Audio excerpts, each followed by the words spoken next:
Assalamualaikum warahmatullahi wabarakatuh. Selamat pagi anak-anak. Kita bertemu lagi. Semoga sehat, semangat. Pagi ini kita akan belajar tema 3, subtema 2 pembelajaran 1. Tema 3 makanan sehat, subtema 2 pentingnya makanan sehat bagi tubuh. Kita akan belajar bersama Bu Mei. Jangan lupa like, share, and subscribe video ini. Terima kasih. Tujuan pembelajaran pagi hari ini dengan mengamati dan mendemonstrasikan iklan media elektronik, siswa mengidentifikasikan ciri-ciri bahasa iklan elektronik dengan baik. Dengan mencermati teks bacaan dan membuat poster, siswa dapat menjelaskan macam-macam gangguan pada organ pencernaan dengan baik. Mari kita masuk ke materinya. Silakan anak-anak amati gambar ini. Mana yang kamu pilih? Gambar kiri kita mengenal dengan junk food dan yang kanan adalah makanan sehat. Hati-hati mana yang dipilih. Mari kita bahas materinya. Di sini ada percakapan antara Dayu, Udin, dan Lani. Bisa anak-anak simak, silahkan.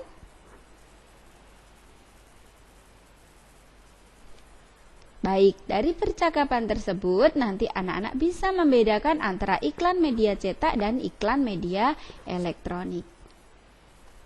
Nah, di sini kita akan menulis perbedaannya. Silahkan dibedakan antara iklan media cetak dan iklan media elektronik. Anak-anak bisa menuliskannya di dalam buku tulisnya masing-masing. Selanjutnya, anak-anak bisa mengamati iklan, baik yang ditemui di media cetak atau elektronik, dituliskan nama iklannya, kemudian alasannya dimasukkan ke kolom ini. Ini bisa buat latihan ya anak-anak ya.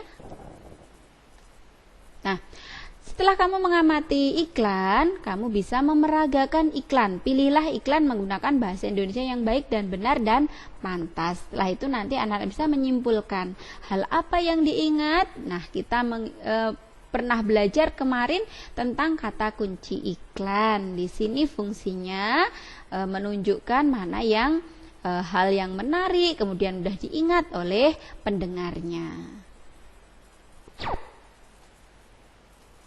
Nah, selanjutnya ada percakapan lagi antara Lani, Dayu tentang suatu penyakit. Silahkan disimak.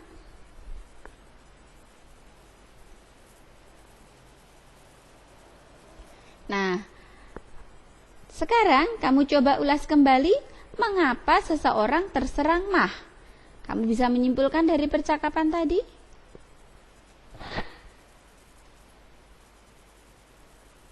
Baik, kita akan berusaha membuat peta pikiran mengenai berbagai macam gangguan sistem pencernaan manusia. Yang perlu diingat adalah keterangan mengenai setiap gangguan sistem pencernaan, penyebabnya apa, gejalanya apa, dan cara mengatasinya bagaimana. Bisa kita tuliskan di sini.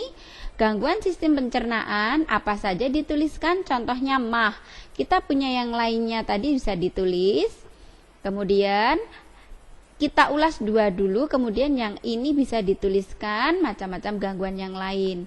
Satu diuraikan gejalanya, kemudian penyebabnya, apa pengertiannya, cara mengatasinya. Seperti itu anak-anak peta pikiran kita.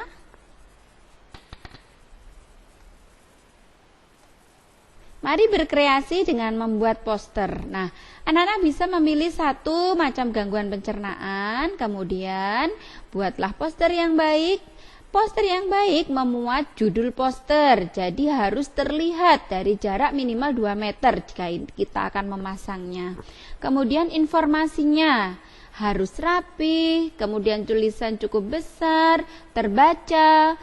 Kemudian jika perlu ada grafik, ya, grafik itu memudahkan pembaca mengerti informasinya. Grafiknya tidak harus berupa batang, itu boleh lingkaran, boleh yang dibuat semenarik mungkin. Jangan lupa berikan sumber dan refleksinya. Nah, kita akan mengamati contoh posternya ini anak-anak. Apa itu diare? Nah, ini penjelasan yang tadi mudah dipahami oleh pembaca. Tanda-tandanya cegah diare dan ada gambarnya yang menarik. Nah, berdasarkan contoh poster di samping diketahui bahwa diare ditandai dengan BAB dengan tinja encer atau berair dengan frekuensi lebih sering dari biasanya. Dan selanjutnya kemudian diberi cairan elektrolit seperti larutan garam. Nah, fungsinya dengan minum oralit dapat mengobati gejala diare. Seperti itu. Mari kita lanjut. Nah, anak-anak bisa mencoba membuat oralit sendiri di rumah. Dari takaran setengah sendok teh garam, 6 sendok teh gula pasir, 1 liter air hangat. Bisa ditambah pisang untuk menambah kalium dan rasa. Jika tidak ditambah pun tidak masalah. Nanti anak-anak bisa melakukan percobaan sederhana ini di rumah. Begitu, mari kita masuk pembelajaran yang kedua. Tujuan pembelajaran kita adalah dengan membaca teks bacaan, siswa mampu mencari informasi tentang penyebab gangguan pada organ pencernaan dengan baik. Dengan berdiskusi bersama kelompok, siswa mengidentifikasi ciri-ciri bahasa iklan dengan baik. Dengan mencermati teks bacaan, siswa mencari informasi tentang properti tari dengan baik. Nah, disimak ini percakapan antara Udin, Siti, dan Lani.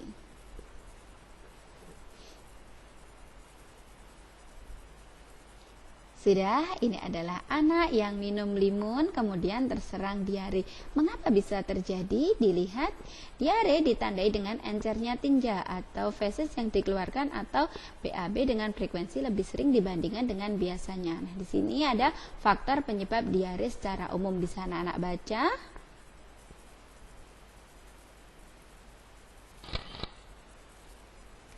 Oke, selanjutnya.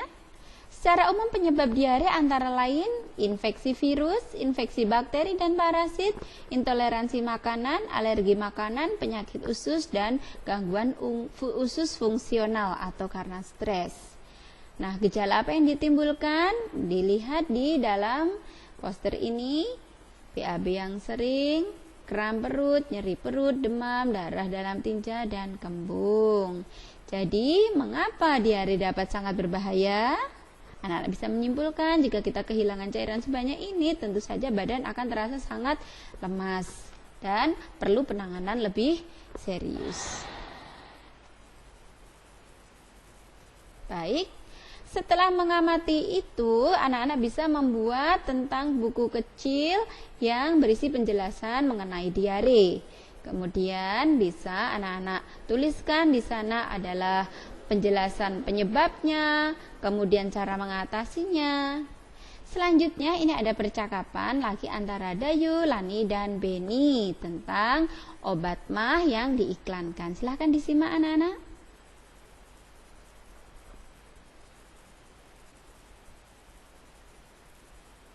Sudah? Nah, sekalipun iklan yang umumnya terdapat di media elektronik berbeda-beda, ada satu persamaan dalam bahasa iklan yang digunakan. Nah, apa itu? Bahasa iklan tersebut memiliki ciri-ciri yang sama. Anak-anak bisa menuliskan ciri-ciri bahasa iklan yang ada di sana. Ya, kita kemarin sudah belajar bahasa iklan itu persuasif, mengajak, kemudian menarik, dan lain sebagainya. Bisa anak-anak tuliskan pendapat anak-anak di sini. Nah, berdasarkan hasil diskusi dengan kelompok, kita bisa menyimpulkan ciri-ciri bahasa iklan. Bisa kamu tuliskan di dalam kolom yang sudah disediakan. Dari iklan kita ada yang melihat bahwa kadang-kadang ditampilkan dengan tarian yang indah. Nah, Indonesia memiliki keanekaragaman budaya yang tinggi, tercermin dari tarian daerah yang dimiliki. Nah, ini setiap tarian kadang memiliki properti yang menarik anak-anak. Misalnya properti tari gantar. Ini ada tongkat yang menggambarkan kayu penumbuk, bambu dan biji-bijian di dalam wadah penumbuk yang menggambarkan benih padi dan wadahnya. Ada juga tari kancet papatai yang menggunakan mandau, perisai, dan baju perang. Nah, mengapa properti itu sangat penting? Ternyata ini ya, properti merupakan bagian dari perlengkapan tari yang dipergunakan untuk meningkatkan estetika atau keindahan sebuah tarian dan untuk memperdalam makna yang terkandung dalam sebuah tarian. Jadi lebih mudah dipahami begitu anak-anak. Baik, di sini anak-anak bisa latihan nama tariannya, asal daerahnya, dan properti yang digunakan. Sudah anak-anak? Mudah bukan? Demikian pembelajaran hari ini. Kita sekarang ke tugas anak-anak. Tuliskan perbedaan iklan media elektronik dan media cetak. Sebutkan 5 penyakit gangguan organ pencernaan. Jelaskan penyebab gangguan pencernaan diare. Sebutkan ciri-ciri bahasa iklan dan mengapa properti tari dalam sebuah tarian memegang peranan yang penting. Semua sudah ada di pembelajaran kita. Mari kita tutup pembelajaran di pagi hari ini. Terima kasih. Cukup sekian, salam dari Bu Guru. Wassalamualaikum warahmatullahi wabarakatuh.